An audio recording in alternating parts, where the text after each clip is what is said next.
ಅವರು ಕೇಂದ್ರದ heavy industry ministry ಇದ್ದಾರೆ. ನರೇಂದ್ರ ಮೋದಿಯವರು 2 ಸೀಟ್ ಗೆದ್ದಿರೋದಕ್ಕೂ ಒಂದು ಕ್ಯಾಬಿನೆಟ್ ಮಂತ್ರಿ ಕೊಟ್ಟವ್ರೆ. ಹೆವಿ ಇಂಡಸ್ಟ್ರಿ ಮಿನಿಸ್ಟ್ರು ಕೊಟ್ಟಿದ್ದಾರೆ. ಬಹಳ ಜನರಿಗೆ ಉಪಯುಕ್ತವಾಗುವಂಥ, ದೇಶದ ಪ್ರಗತಿಗೆ ಶ್ರಮಿಸುವಂಥ ಒಂದು ಖಾತೆ. ನಾನೊಂದು 2-3 ಪ್ರಶ್ನೆ ಕೇಳ್ತೀನಿ ಕುಮಾರಸ್ವಾಮಿ ಅವರು, ದಯಮಾಡಿ. 2 ವರ್ಷ ಆಯಿತು ನೀವು ಮಂತ್ರಿಗಳಾಗಿ. ಯಾವತ್ತಾದರೂ ಬೆಂಗಳೂರಲ್ಲಿ, ಕರ್ನಾಟಕದಲ್ಲಿ ಇಂಡಸ್ಟ್ರಿಯಲಿಸ್ಟ್ನ ಕರೆದು, ಹೆವಿ ಇಂಡಸ್ಟ್ರಿಯಲಿಸ್ಟ್ನ ಕರೆದು ಒಂದು ಸಭೆ ಮಾಡಿದರೆ, ಮುಕ್ತವಾದಂಥ ಸಭೆ ಮಾಡಿದರೆ, ಕರ್ನಾಟಕಕ್ಕೆ ಏನು ಬೇಕು, ಕೇಂದ್ರದಿಂದ ಏನು ತರಿಸ್ಕೊಡ್ಬೇಕು, ಏನು ಮಾಡಬೇಕು, ಹಾಲಿ ಇರುವಂಥ ಇಂಡಸ್ಟ್ರಿಗಳಲ್ಲಿ ಏನು ಸಮಸ್ಯೆಗಳಿದ್ದಾವೆ ಅನ್ನುವಂಥದ್ದು ಯಾವತ್ತಾದರೂ ನೋಡಿದ್ದೀರಾ ನೀವು? ಪ್ರೆಸ್ ಮೀಟು ವಾರಕ್ಕೆ 4 ಮಾಡ್ತಾರೆ. 4 ಪ್ರೆಸ್ ಮೀಟೂ ಬಹುತೇಕ 99.9% ಸಿದ್ದರಾಮಯ್ಯನವ್ರನ್ನ ಬೈಯೋಕ್ಕೆ, ಡಿ ಕೆ ಶಿವಕುಮಾರ್ನ ಬೈಯೋಕ್ಕೆ, ಕಾಂಗ್ರೆಸ್ ಪಕ್ಷನ ಬೈಯೋಕ್ಕೆ, ರಾಹುಲ್ ಗಾಂಧಿನ ಬೈಯೋಕ್ಕೆ ಸೀಮಿತವಾಗಿದೆ.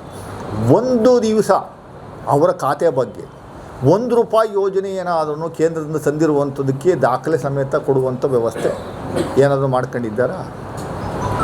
ಮೋಸ್ಟ್ಲಿ ಅವರು ಹೇಳ್ಕೊಟ್ಟವ್ರು ಅಂತ ಕಾಣುತ್ತೆ. ಪಾಪ ನಿಖಿಲ್ ಕುಮಾರಸ್ವಾಮಿ ಇನ್ನೋರು, ಅವರು 3 ಬಾರಿ ಚುನಾವಣೆಯಲ್ಲಿ ನಿಂತಿದ್ದರು, ಸೋತಿದ್ದರೆ. ನಾವು ನಿಂತಿದ್ದೀವಿ, ಸೋತಿದ್ದೀವಿ, ಅದಿರಲಿ, ಅದನ್ನು ನಾನು ಟೀಕೆ ಮಾಡೋಕ್ಕೋಗಲ್ಲ. ಡಿ ಕೆ ಶಿವಕುಮಾರ್ ಅವ್ರನ್ನ ನಿರಂತರವಾಗಿ ತೊಡೆ ತಟ್ಟುವಂಥದ್ದು, ಏಕವಚನದಲ್ಲಿ ಸಂಬೋಧನೆ ಮಾಡುವಂಥದ್ದು, ಮಾತಾಡುವಂಥದ್ದು, ಆ ಗ್ರೇಟರ್ ಬ್ಯಾಂಗ್ಳೂರು ಇಂಟಿಗ್ರೇಟೆಡ್ ಟೌನ್ಶಿಪ್ ಬಿಡದಿನಲ್ಲಿ ಏನು ಮಾಡೋಕ್ಕೆ ಈಗ ನಮ್ಮ ರಾಜ್ಯ ಸರ್ಕಾರ ಇನಿಷಿಯೇಷನ್ ತಗೊಂಡಿದೆ. 7,000 ಎಕರೆ, ಅದು ಒಂದು ಯೂನಿಕ್ಯೂ ಪ್ರಾಜೆಕ್ಟ್.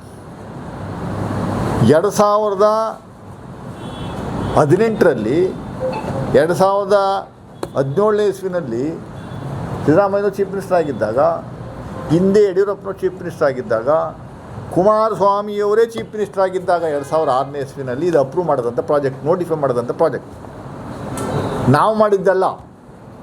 7,000 ಎಕರೆನ ನೋಟಿಫೈ ಮಾಡಿದ್ದು ಯಾರು? ಕುಮಾರಸ್ವಾಮಿಯವರು ಮುಖ್ಯಮಂತ್ರಿಗಳಾಗಿದ್ದಾಗ.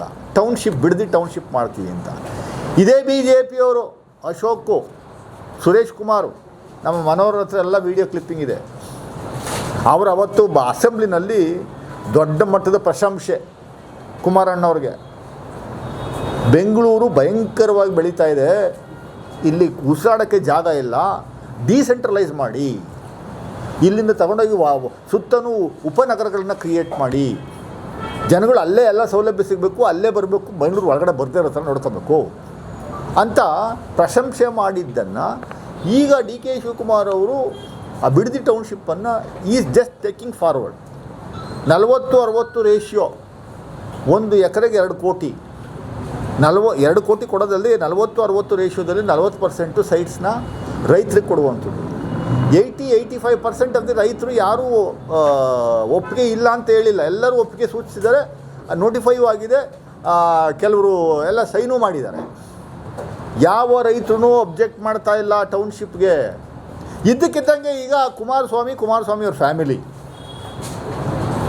ನಿಖಿಲ್ ಕುಮಾರಸ್ವಾಮಿ ಆದಿಯಾಗಿ ಆ ಟೌನ್ಶಿಪ್ಗೆ ಅಬ್ಜೆಕ್ಟ್ ಮಾಡ್ತಾ ಇರುವಂಥದ್ದು ಕಾರಣ ಏನು, ಉದ್ದೇಶ ಏನು ಅಂತ ದಯಮಾಡಿ ಅವ್ರು ಹೇಳಬೇಕು. ನೀವೇ ಮಾಡಿದ್ರೆ ಅದು ಒಳ್ಳೆ ಪ್ರಾಜೆಕ್ಟು, ನಾವು ಮುಂದುವರಿಸಿದ್ರೆ ಕೆಟ್ಟ ಪ್ರಾಜೆಕ್ಟ್. ಅದು ದಿನ ಬೆಳಗ್ಗೆ ಎದ್ದು ಮಾಧ್ಯಮದ ಬುದ್ಧಿ ಬಂದು ಬಾಯಿಗೆ ಬಂದಂಗೆಲ್ಲ ಮುಖ್ಯಮಂತ್ರಿಗಳನ್ನು ಮತ್ತು ಡಿ ಕೆ ಶಿವಕುಮಾರನ್ನು ಬೈದರೆ, ನೀವು ದೊಡ್ಡ ಲೀಡರ್ ಆಗ್ತೀವಿ, ಆ ಒಕ್ಕಲಿಗ ಸಮುದಾಯಕ್ಕೆ ಅಧಿಪತಿಗಳು ನಮ್ಮನ್ನು ಬಿಟ್ಟರೆ ಬೇರೆ ಯಾರೂ ಇಲ್ಲ ಅನ್ನುವಂಥ ರೀತಿಯಲ್ಲಿ ವರ್ತಿಸುವಂಥ ಕೆಲಸ ಇದೆಯಲ್ಲ, ಇದು ದೇಶದಲ್ಲಿ ಒಂದು ದೊಡ್ಡ ದುರಂತದ ಸಂಗತಿ. ಇದಕ್ಕೆ ಯಾವ ಕಾರಣಕ್ಕೂ ನಾನು DCMಗೆ ಹೇಳಿದ್ದೀನಿ, ದಯಮಾಡಿ ಆ ನಿಖಿಲ್ ಕುಮಾರಸ್ವಾಮಿಗೂ ನಿಮಗೂ ಎಲ್ಲಿ ಕಂಪೇರ್ ಮಾಡೋಕ್ಕಾಗ್ತದ? ನಿಖಿಲ್ ಕುಮಾರಸ್ವಾಮಿಯವರು ಅಫಿಡವಿಟ್ ನೋಡಿದೆ ನಾನು. ಪಾಪ ಚುನಾವಣೆ ಅಫಿಡವಿಟಲ್ಲಿ ಘೋಷಣೆ ಮಾಡ್ಕೊಂಡ್ರೆ 113 ಕೋಟಿನೋ 114 ಕೋಟಿನೋ ಘೋಷಣೆ ಮಾಡ್ಕೊಂಡಿದ್ದಾರೆ. ಆಯಿತು, ನಿಖಿಲ್ ಕುಮಾರಸ್ವಾಮಿಯವರು 114 ಕೋಟಿ ಸಿನಿಮಾ ಮಾಡಿ ಸಂಪಾದನೆ ಮಾಡಿದ್ದ? ಇಲ್ಲ, ಇದೆಲ್ಲೋ ಹಾಸನಲ್ಲಿ ಆಲೂಗಡ್ಡೆ ಬದಲು ಇದೇನೋ ಗೋಲ್ಡ್ ಬೆಳೀತಾರೆ ಕೆಲವು ಪ್ರದೇಶಗಳಲ್ಲಿಂದ, ಆ ಥರ ಏನಾದರೂ ಬೆಳೆದಿದ್ದ? 3 ಚುನಾವಣೆಗೆ ಜನಗಳು ಮಾತಾಡ್ಕೊತಾವ್ರೆ ಎಷ್ಟೋ ಕೋಟಿ ಖರ್ಚು ಮಾಡವ್ರೆ ಅಂತ. ಅವೆಲ್ಲ ಎಲ್ಲಿ ಬಂದು ಕೇತಗನಹಳ್ಳಿ ಜಮೀನು 15 ಎಕರೆ ಜಮೀನನ್ನ 45 ಎಕರೆ ಮಾಡ್ಕೊಂಡ್ರಿ. ಅದಕ್ಕೆ ಸರ್ಕಾರಿ ಜಮೀನನ್ನ ಲಪ್ಟಾಯಿಸಿದ್ರೆ ಅಂತ ಕಂಪ್ಲೇಂಟ್ ಕೊಟ್ಟಿದ್ದು ನಾವಲ್ಲ, ಹಿರೇಮಠ ಸಮಾಜವಾದಿ ಸಮಾಜ ಪರಿವರ್ತನಾ ಸಮಾಜ ಅಂತ ಇದೆಯಲ್ಲ ಸಂಸ್ಥೆ ಇದೆಯಲ್ಲ, ಅವ್ರ ಮುಖ್ಯಸ್ಥರು ಹುಬ್ಳಿಯವರು SR ಹಿರೇಮಠ ಅವರು ಹೈಕೋರ್ಟ್ವರೆಗೂ ತೊಗೊಂಡವರು, ಸುಪ್ರೀಂ ಕೋರ್ಟ್ಗೂ ತೊಗೊಂಡವ್ರು, ಡೈರೆಕ್ಷನ್ಸ್ ಕೊಟ್ಟರು ಅವರು ತನಿಖೆ ಮಾಡಿ ಒಳಗಡೆ ಹಾಕ್ಕೊಳ್ಳಿ ಅಂತ, FIR ಮಾಡಿ ಕ್ರಿಮಿನಲ್ ಕೇಸ್ ಹಾಕಿ ಅಂತ. ಅದ್ರ ಬೇಸಿಸ್ ಮೇಲೆ SIT ಫಾರ್ಮ್ ಮಾಡಿ ನಾವು ಕೇಸ್ ಹಾಕೋದು, ಅದಕ್ಕೆ ಸ್ಟೇ ತಗೊಂಬಂದಿದ್ದೀರಾ. ಏನು ಕೆಲಸ ಮಾಡೋಕೆ ಹೋದ್ರೂ ಬಿಡ್ತಾ ಇಲ್ವಲ್ಲ. ಏನು ಈ ರಿಪಬ್ಲಿಕ್ ಆಫ್ ರಾಮನಗರ, ಅದೇ ಬೆಂಗಳೂರು ದಕ್ಷಿಣ ಅಂತ ಏನು ಕರಿತೀವಿ, ಅದು JDSನವ್ರಿಗೆ ಮಾತ್ರ ಸೀಮಿತನಾ? ಏನು ಕಾರ್ಯಕ್ರಮ ಮಾಡೋಂಗಿಲ್ವ ನಾವು? ಏನು ಕೆಲಸನೂ ಮಾಡೋಂಗಿಲ್ಲ. ಜನಗಳಿಗೆ ಅನುಕೂಲ ಮಾಡಿಕೊಡೋ ಹೊತ್ತಿನಲ್ಲಿ ಯಾವ ಕೆಲಸನೂ ಮಾಡೋಕ್ಕಾಗಲ್ವಾ? ನಾನು ಅದನ್ನೇ DK ಶಿವಕುಮಾರ್ಗೆ ಹೇಳಿ, ದಯಮಾಡಿ ನೀವು ಆ ನಿಖಿಲ್ ಕುಮಾರಸ್ವಾಮಿ ಮಾತಾಡಿದಕ್ಕೆಲ್ಲ ರಿಯಾಕ್ಟ್ ಮಾಡೋಕ್ಕೆ ಹೋಗಬೇಡಿ ಸರ್, ಬಿಟ್ಬಿಡಿ. ನೋಡಿ, ಮುಖ್ಯಮಂತ್ರಿಗಳನ್ನ ನೀವೇನೋ ಹೋಗಿ ನೀವೇ ಮೈಕ್ ಹಿಡಿದ್ರೆ, ಸರ್ ಕುಮಾರಸ್ವಾಮಿ ಅವರು ಏನೋ ಹೇಳ್ತಾವ್ರೆ, ಛೇ ಅಂತಾರೆ. ಆ ಥರ ಅಂದ್ಬಿಟ್ಟು ಹೋಗಿ ಸ್ವಾಮಿ, ಇವ್ರಿಗೆಲ್ಲ ಯಾಕೆ ರಿಯಾಕ್ಟ್ ಮಾಡ್ತೀರಿ? ರಿಯಾಕ್ಟ್ ಮಾಡಬೇಡಿ. ಅವ್ರಿಗೆ ಹತಾಶರಾಗಿದ್ದಾರೆ. ಅವರ ಅಸ್ತಿತ್ವಕ್ಕೆ ನಾವು ಇದ್ದೀವಿ ಅಂತ ಹೇಳ್ಕೊಳ್ಳುವಂಥದ್ದಕ್ಕೆ ದಿನ ಬೆಳಗ್ಗೆ ಎದ್ರೆ ಬೈಯುವಂಥದ್ದಕ್ಕೆ ಪ್ರೆಸ್ ಮೀಟ್ಗಳು ಮಾಡುವಂಥ ಒಂದು ವ್ಯವಸ್ಥೆಯನ್ನು BJP ಮತ್ತು JDS ತಗೊಂಡು, ಯಾವತ್ತಾದರೂ ಅಭಿವೃದ್ಧಿ ಬಗ್ಗೆ ಯಾವನಾದರೂ ಒಬ್ಬರು ಮಾತಾಡ್ತಾವನು ಸಹ BJPಯವನು? 3 ಸರಿ ಪೆಟ್ರೋಲ್ ಡೀಸೆಲ್ ಜಾಸ್ತಿ ಆಯಿತು, 993 ರೂಪಾಯಿ ಜಾಸ್ತಿ ಆಯಿತು ಗ್ಯಾಸು, ಕಮರ್ಷಿಯಲ್ ಗ್ಯಾಸು. ನಿಮ್ಮ CNG ಗ್ಯಾಸು ಡೈಲಿ 100 ರೂಪಾಯಿ ಜಾಸ್ತಿ ಮಾಡ್ತಾವ್ರೆ. ರೈತರದು ಒಂದು ಬ್ಯಾಗ್ ಯೂರಿಯಾದು 1,500 ರೂಪಾಯಿ ಜಾಸ್ತಿ ಮಾಡವ್ರೆ. ಎಲ್ಲಾದರೂ ಮಾತಾಡೋದು ನೋಡಿದ್ದೀರಾ? ಅಲ್ಲಿ ಯಾರು ಹುಬ್ಳಿಲಿ ಒಬ್ಬ ಕೂತಾರೆ, ಅಲ್ಲಿ ಅವನ ಕೇಂದ್ರ ಮಂತ್ರಿ, ಡೈರೆಕ್ಟಾಗಿ ಅಲ್ಲಿಂದ ಹುಬ್ಳಿಗೆ ಬರೋದು, ಪ್ರೆಸ್ ಮೀಟ್ ಮಾಡೋದು, ಜಾಗ ಖಾಲಿ ಮಾಡೋದು, ನಾನು ಇಲ್ಲಿದ್ದೀನಿ ಇಂಥ ತೋರಿಸ್ಕೊಳ್ಳೋಕ್ಕೆ, ನಾನು ಅಸ್ತಿತ್ವದಲ್ಲಿದ್ದೀನಿ ಅಂತ. ಬರೋದು ಬೈಯೋದು ಹೋಗೋದು, ಬರೋದು ಬೈಯೋದು ಹೋಗೋದು. ಯಾವುದು ಹಿಜಾಬ್ ಅಂತೆ, ಇನ್ನೊಂದಂತೆ, ಕುಂಕುಮ ಇಟ್ಟಿಲ್ಲ ಅನ್ನೋದು, ಅನ್ಯಾವುದೋ ಶಾಲ ಹಾಕುವಂಥದ್ದು, ಏನಿದು ನಾನ್ಸೆನ್ಸ್? ಯಾರೋ ಇನ್ಯಾರೋ ಶ್ರೀರಾಮ ಸೇನೆ ಮುಖ್ಯಸ್ಥ ಅಂತೆ, ಅವ್ರು ಯಾರೋ ಸ್ವಯಂ ಘೋಷಿತ ಇವರು ಹಿಟ್ಲರ್ ಥರ ಪ್ರಮೋದ್ ಮುತಾಲಿಕ್ 1ನೇ ತಾರೀಕಿಂದ ಕೇಸರಿ ಶಾಲ್ ಕೊಡ್ತಾರಂತೆ ಎಲ್ರಿಗೂ. ಆಯಿತು ಕೊಡಪ್ಪ ನೋಡೋಣ. ಸುಪ್ರೀಂ ಕೋರ್ಟಾ ನೀವು? ಸೆಂಟ್ರಲ್ ಗೌರ್ಮೆಂಟ್ನವರ ಸರ್ಕಾರ ಕರ್ನಾಟಕದಲ್ಲಿ ಇಲ್ವಾ? ಅದು ಹೆಂಗೆ ನೀನು ಹಂಚ್ಬಿಡ್ತೀಯ ಕೇಸರಿ ಶಾಲ್ನ? ಇದೆಯಾ ಅವಕಾಶ? ಮಾಡಿ. ಏನು ಬೇಕಾದ್ರೂ ಹುಚ್ಚುಚ್ಚು ಥರ ಮಾಡುವಂಥ ಒಂದು ವ್ಯವಸ್ಥೆ ನಿರ್ಮಾಣ ಮಾಡ್ಕೊಂಡ್ರೆ ದಿಕ್ಕು ತಪ್ಪಿಸುವಂಥ ಕೆಲಸವನ್ನು. ಸೊ ಅದರಿಂದ ಕುಮಾರಸ್ವಾಮಿ ಕುಮಾರಸ್ವಾಮಿ ಮತ್ತು ನಿಖಿಲ್ ಕುಮಾರಸ್ವಾಮಿ ಬಗ್ಗೆ ಜಾಸ್ತಿ ಪ್ರಾಮಿನೆನ್ಸ್ ಕೊಡುವಂಥ ಅವಶ್ಯಕತೆ ಇಲ್ಲ ಅಂತ ನಾನು ನಮ್ಮ ಮುಖಂಡರುಗಳಿಗೆ ಹೇಳುವಂಥ ಕೆಲಸವನ್ನು ಮಾಡ್ತೀನಿ. ನಮ್ಮ ಮನೋಹರ್ ಅವರು ಒಂಚೂರು ಮಾತಾಡ್ತಾರೆ. ರೈತರು ಅದಕ್ಕೆ ವಿರೋಧ ವ್ಯಕ್ತಪಡಿಸಿದ ಮೇಲೆ ಆ ಪ್ರಾಜೆಕ್ಟ್ ನ ಕೈ ಬಿಟ್ವಿ. ಇವತ್ತು ನೀವು ರೈತರನ್ನ ಕರೆದು ಮಾತಾಡ್ತಾ ಇಲ್ಲ, ಬಲವಂತವಾಗಿ ಅವರಿಂದ ಜಮೀನು ಅಕ್ವೈರ್ ಮಾಡ್ಕೊಂಡು ಟೌನ್ಶಿಪ್ ಮಾಡೋಕ್ಕೆ ಹೊರಟಿದ್ದೀರಿ ಅಂತ. It was acquired in the acquisition process ಆಗಲೇ ಶುರುವಾಗಿದ್ದು, ನೋಟಿಫೈ ಆಗೋಗಿದೆ. ಅವ್ರನ್ನ ಕರೆದು ಮಾತಾಡುವಂಥದ್ದು ಈಗ ಏನಿರಲ್ಲ, ಒಪ್ಪಿ ಆದಮೇಲೆ ಅಕ್ವಿಷನ್ ಶುರುವಾಗಿರೋದು. ಅಕ್ವಿಷನ್ ಪ್ರೋಸೆಸ್ ಶುರುವಾಗಿದೆ. ಈಗ ನೋಟಿಫಿಕೇಷನ್ ಆಗಿ 2020 ವರ್ಷ ಆಯಿತು ನೋಟಿಫೈ ಆಗಿ. ಈಗ ಮತ್ತೆ ಅವರೆಲ್ಲ ಒಪ್ಪಿ ಆಗಿ ಸೈನ್ ಮಾಡಿರುವಂಥದ್ದು ಎಲ್ಲ ದಾಖಲೆಗಳಿದ್ದಾವೆ.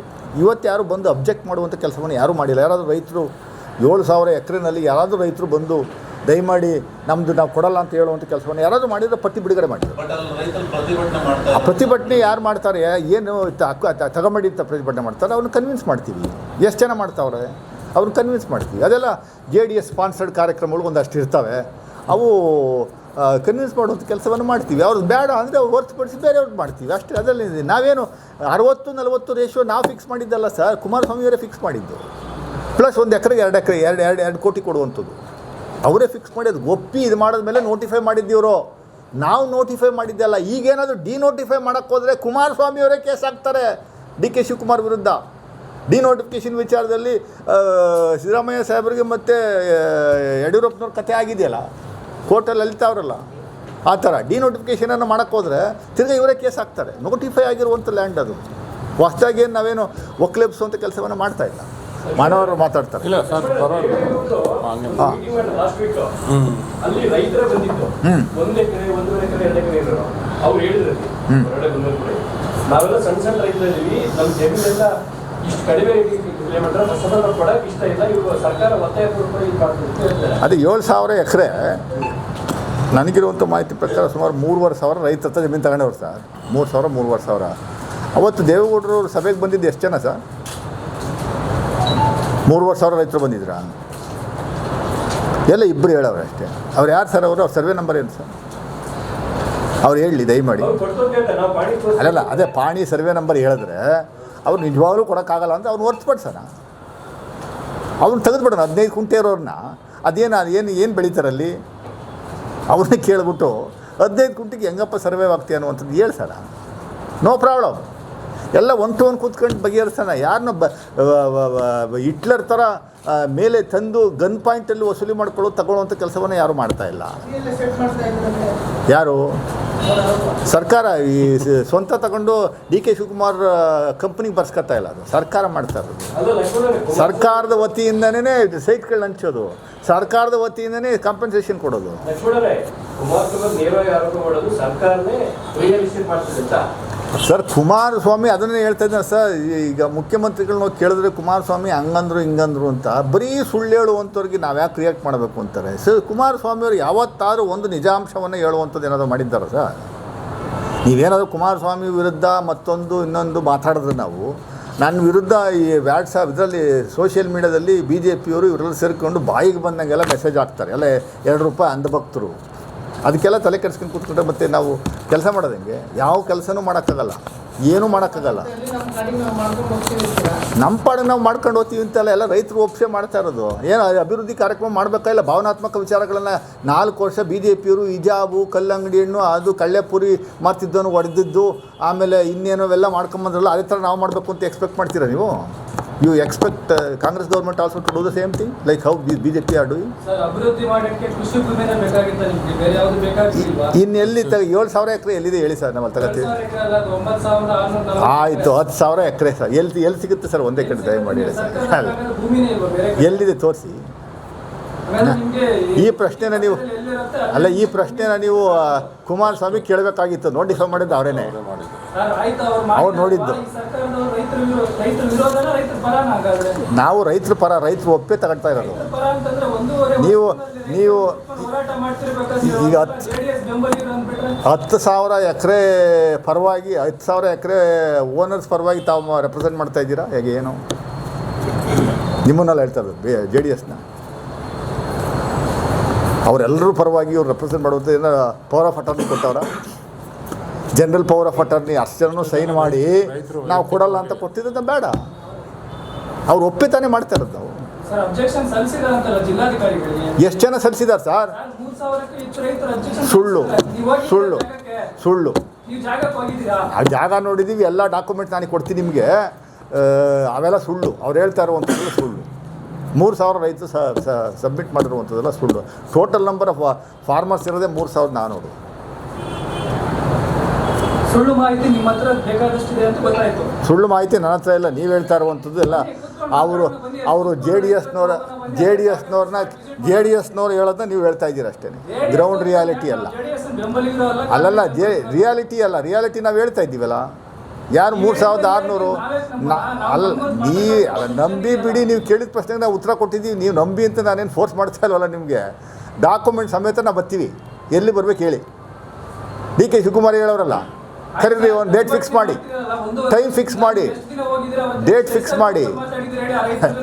ಈ ರೈತರ ಹತ್ರ ಎಷ್ಟು ನೆನ್ನೆನೂ ಮಾತಾಡೋರಲ್ರಿ DK ಶಿವಕುಮಾರ್ ಅವರು, ನೆನ್ನೆನೂ ಕೂತ್ಕೊಂಡು ಮಾತಾಡೋರಲ್ಲ. ಯಾರು ಇಲ್ಲಿ ಬೆಂಗಳೂರಿಂದ ಕರ್ಕೊಂಡೋಗಿದ್ದೀರ ಅಷ್ಟು ಶಾಲೆ ಹಾಕ್ಕೊಂಡು? ಇಲ್ಲೆಲ್ಲ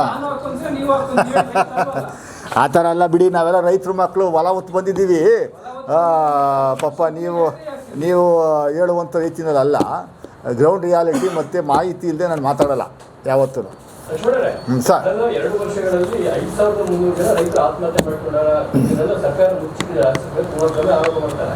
ನಾನು ಪಟ್ಟಿನೇ ಕೊಡ್ತೀನಿ. 2019ರಿಂದ ಇಲ್ಲಿವರೆಗೆ ವರ್ಷ ಕರ್ನಾಟಕದಲ್ಲಿ ಎಷ್ಟು ಜನ ರೈತರು ಆತ್ಮಹತ್ಯೆ ಮಾಡ್ಕೊಂಡಿದ್ದಾರೆ, ನಮ್ಮ ಸರ್ಕಾರ ಇದ್ದಾಗ ಎಷ್ಟು ಆತ್ಮಹತ್ಯೆ ಮಾಡ್ಕೊಂಡಿದ್ದಾರೆ ಅನ್ನುವಂಥದ್ದು ನಿಮ್ಗೆ ಹೇಳ್ತೀನಿ. ಬೊಮ್ಮಾಯಿ ಅವರಿದ್ದಾಗ 2020, 21, 22, 23ರಲ್ಲಿ ಆವರೇಜು 2,500, 3,000 ರೈತರು ಆತ್ಮಹತ್ಯೆ ಮಾಡ್ಕೊಂಡಿದ್ದಾರೆ. ನಮ್ಮ ಸರ್ಕಾರ ಇರುವಾಗ 3 ವರ್ಷದಲ್ಲಿ 5,000, 3 ವರ್ಷದಲ್ಲಿ 5,000. ಅರ್ಥ ಆಯ್ತಾ? ಒಂದು ವರ್ಷಕ್ಕೆ ಎಷ್ಟಾಯಿತು ಲೆಕ್ಕ ಹಾಕ್ಕೊಳ್ಳಿ. ಸೊ ನೀವು BJP ಮತ್ತು JDSನವರ ರೂಲಿಂಗ್ ಕಂಪೇರ್ ಮಾಡಿದ್ರೆ 1,000 ಕಮ್ಮಿ ಇದೆ. ಅಷ್ಟು ಸುಧಾರಣೆಗಳನ್ನ ತಗೊಂಬಂದಿದ್ದೀವಿ. 0ಗೆ ಬರಬೇಕದು ಅಂತ ನಮ್ಮ ಅಪೇಕ್ಷೆ. ಯಾವ ಕಾರಣಕ್ಕೂ ಯಾವ ರೈತರು ಸಾಯಬಾರ್ದು. ಅದಕ್ಕೆ ನಾವೇನು ಮಾಡಬೇಕು ಮಾಡ್ತಾಯಿದ್ದೀವಿ. Maharashtra is number 1. 6,000 ರೈತರು ಒಂದು ವರ್ಷಕ್ಕೆ ಆತ್ಮಹತ್ಯೆ ಮಾಡ್ಕೊತಾವ್ರೆ. ಮಹಾರಾಷ್ಟ್ರದಲ್ಲಿ ಯಾವ ಸರ್ಕಾರ ಇದೆ? ಯಾವ ಸರ್ಕಾರ ಇದೆ ಸರ್? ಅದು ಬಿಟ್ಟರೆ ನೆಕ್ಸ್ಟು ಮಧ್ಯಪ್ರದೇಶ ಇದೆ, ರಾಜಸ್ಥಾನ್ ಇದೆ. ಯಾರ ಸರ್ಕಾರ ಇದೆ? ಝೀರೋ ತರಲಿ ಇವರು. ಬಿ ಜೆ ಪಿಯವರು ಝೀರೋ ತಗೊಂಬಂದ್ಬಿಟ್ಟು ಹೇಳಿ ಸರ್. ಇಡೀ ದೇಶದಲ್ಲೇ ರೈತರಿಗೆ ಅನ್ಯಾಯ ಮಾಡ್ತಾ ಇರುವಂಥ ಯಾವ ಸರ್ಕಾರ ಅದು ಇಂಥವ್ರಿಗೂ ಮಾಡಿದ್ದು ಬಿ ಜೆ ಪಿಯವರು. ಅವ್ರದ್ದೆಲ್ಲ ಮರೆ ಮಾಚಿ ಕಾಂಗ್ರೆಸ್ನ ಸುಮ್ಮನೆ ದೂಷಣೆ ಮಾಡುವಂಥ ಕೆಲಸ. 22 ರಾಜ್ಯಗಳಿದೆ, ಎಲ್ಲಿ ಅವರೇ ಬಿ ಜೆ ಪಿ ಸರ್ಕಾರ ಇದೆಯಲ್ಲ ಸ್ವಾಮಿ. ಡಬಲ್ ಇಂಜಿನ್, ಟ್ರಿಬಲ್ ಇಂಜಿನ್ಗಳೆಲ್ಲ ಇದ್ದಾವೆ. ಅದೆಷ್ಟು ಮಟ್ಟಿಗೆ ಹಾರ್ಸ್ ಪವರ್ ಮೂಲಕ ಫ್ಲೈ ಆಗುತ್ತೆ ಅನ್ನುವಂಥದ್ದು ನಾವು ನೋಡಬೇಕಾಗುತ್ತೆ. Thank you sir.